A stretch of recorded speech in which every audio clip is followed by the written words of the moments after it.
IPhone 15 pro max last ইয়ারের সেরা ফোনটা হতে পারতো যদি শুধুমাত্র কিছু জায়গাতে ইমপ্রুভমেন্ট নিয়ে আসতো, কিন্তু তারা তা করতে পারে নাই বা করে নাই। অন্যদিকে স্যামসাং S24 আলট্রা বেস্ট ফোনটা হতে পারে নাই। তাদের দুইজনেরই বেশ বড় সুযোগ ছিল বেস্ট ফোনটা হওয়ার, কিন্তু তারা তা কেউ ট্রাই করে নাই অথবা করতে পারে নাই। কিন্তু 2023 সালে ক্লিয়ার উইনারটা ছিল স্যামসাং S23 আলট্রা। আর এই ফোনটা আইফোন 15 প্রো ম্যাক্স এর সাথে টো টু টো টক্কর দিতে পারছিল, তাই আমরা ধরেই নিয়েছিলাম হয়তো Samsung S24 ultra iPhone 15 pro max কে পুরো উড়াইয়া দিবে, কিন্তু তারা তা করতে পারে নাই বা করে নাই। অন্যদিকে iPhone 15 pro max performance, video, নাইটোগ্রাফিতে অন্য সকল অ্যান্ড্রয়েডকে বিট করতে পেরেছিল। অন্যদিকে স্যামসাং শুধুমাত্র এআই নিয়ে এসেছিল এবং অটোমেটিক্যালি ফাংশনালিটির দিক থেকে আইফোন থেকে স্যামসাং এগিয়ে ছিল। অন্যদিকে আইফোনেরও তাদের নিজস্ব অ্যাডভান্টেজ ছিল, লাইক এয়ারড্রপ এবং তাদের ইকোসিস্টেম। যাই হোক, আসল কথায় আসি, আইফোন 15 প্রো ম্যাক্স যদি এই তিনটা জায়গাতে ইমপ্রুভমেন্টটা নিয়ে আসতে পারতো তাহলে তারা 1 নাম্বার পজিশনটা হোল্ড করতে পারতো। আর এই তিনটা জিনিস কি কি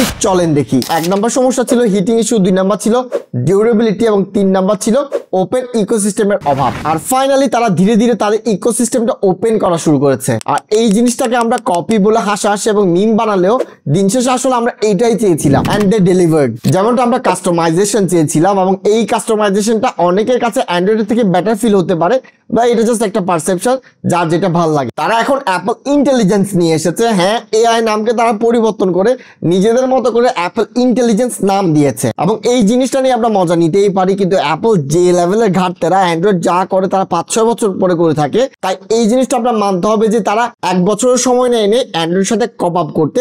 সো এই জিনিসটাকে আপনার অ্যাপ্রিসিয়েট করতেই হবে। আরেকটা জিনিস আমার খুব বেশি ভালো লাগছে, তা হলো তারা তাদের ভিডিওতে পজ বাটনটা নিয়ে এসেছে। এখন লাস্ট যে জিনিসটা আমাদের থাকে তা হলো ডিজাইন নিয়ে মজা না। হ্যাঁ, অ্যাপল এই জায়গাতে তারা কোনো ধরনের ইমপ্রুভমেন্ট নিয়ে আসে নাই। গত সেই আইফোন 11 থেকে আমরা দেখে আসছি সেম ডিজাইন, এখন পর্যন্ত ওই ডিজাইন এখনো তারা চালানোর চেষ্টা করছে। আর এই জিনিসটা নিয়ে আমি মজা করব, মিম বানাবো, ইচ্ছা মতো মিম বানাবো, ইচ্ছা মতো মজাও নিব। তবে একটা জিনিস বলতে হবে, এই জিনিসটা বেসিক্যালি একটা আইডেন্টিটি তৈরি করা ছাড়া আর কিছুই না। জেনুইন ভাবে যদি ক্রিটিসাইজ করতে হয়, শুধুমাত্র আইফোন না, আমার সবারই ক্রিটিসাইজ করতে হবে। আপনি যে ফোনই দেখেন না মার্কেটে, স্যামসাং, ওয়ানপ্লাস, শাওমি সহ যে কোনো ফোন, পিক্সেল, সবাই একই ডিজাইন আজকাল ফলো করার চেষ্টা করে just to create an identity for themselves. তবে আমি এই ব্যাপারটা অ্যাপ্রিসিয়েট করি না। আমি সবসময় নতুন নতুন ডিজাইনের পক্ষে। তবে শুধুমাত্র অ্যাপেলকে কেন আমি ক্রিটিসাইজ করব? করতে হলে সবাইকেই করা লাগবে। এবার আসে হিটিং ইস্যু নিয়ে। দেখেন আইফোন 15 প্রো ম্যাক্সে ছিল টাইটানিয়াম বডি, যার কারণে হিটিং ইস্যু আসবে, এটা খুবই স্বাভাবিক ব্যাপার। আর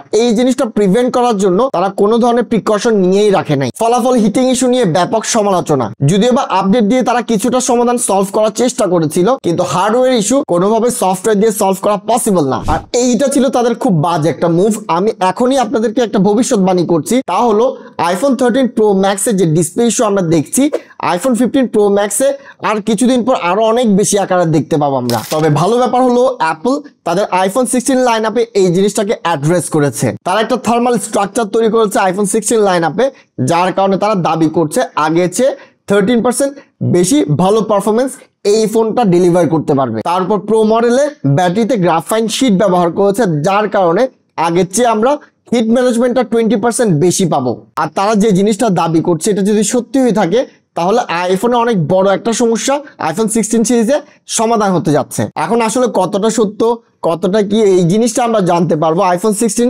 ফাইনালি আমাদের হাতে আসলে। তবে অ্যাপল যে ধরনের ঘাটতারা কোম্পানি, তারা যে এই জিনিসটা অ্যাড্রেস করতে পেরেছে, এই জিনিসটা আমি অনেক বেশি অ্যাপ্রিসিয়েট করি। আশা করছি ভালো কিছু একটা হবে। আর এই জিনিসটার জন্য পার্টিকুলারলি আইফোনকে এবং অ্যাপলকে একটা লাল সালাম। এবার আসে ডিউরেবিলিটি নিয়ে। আইফোন 15 প্রো ম্যাক্সে ডিউরেবিলিটি ইস্যু ছিল, আর তারা এই জিনিসটা বেসিক্যালি করেছিল যাতে খুব সহজে ফোনটা ভেঙে যায় এবং কারি তারা টাকা কামাইতে পারে। যদিও বা ইভেন্টে এইটা নিয়ে কোনো ধরনের আলাপ করতে দেখি নাই, তবে রিলিজের পর দেখা যাবে এইটা নিয়ে আসলে কোনো ধরনের কাজ করেছে কিনা। আর আমার কেন জানি মনে হচ্ছে অ্যাপল এবার রিডেমশন পিরিয়ড কাটাচ্ছে। কেন জানি আমি খুব বেশি পজিটিভ এবার আইফোন 16 লাইন আপ নিয়ে। সো ডিজাইন নিয়ে সমালোচনা না করে, অ্যান্ড্রয়েড থেকে কি কি জিনিস কপি করছে ওইটা নিয়ে সমালোচনা না করে, আমাদের আসলে এইসব চেঞ্জেস গুলো অ্যাপ্রিসিয়েট করা উচিত। আর এই কথাটা বলছি আমি, আমার মতো একজন কঠোর আইফোন হিটার, যা আপনারা বিলিভ করেন সত্য বলার কারণে। যাই হোক, আমি এবার আইফোন 16 লাইন আপ থেকে একটা হাই হোপ রাখলাম, দেখা যাক কি ডেলিভার করে। তবে আশা করবো বেস্টটা ডেলিভার করবে।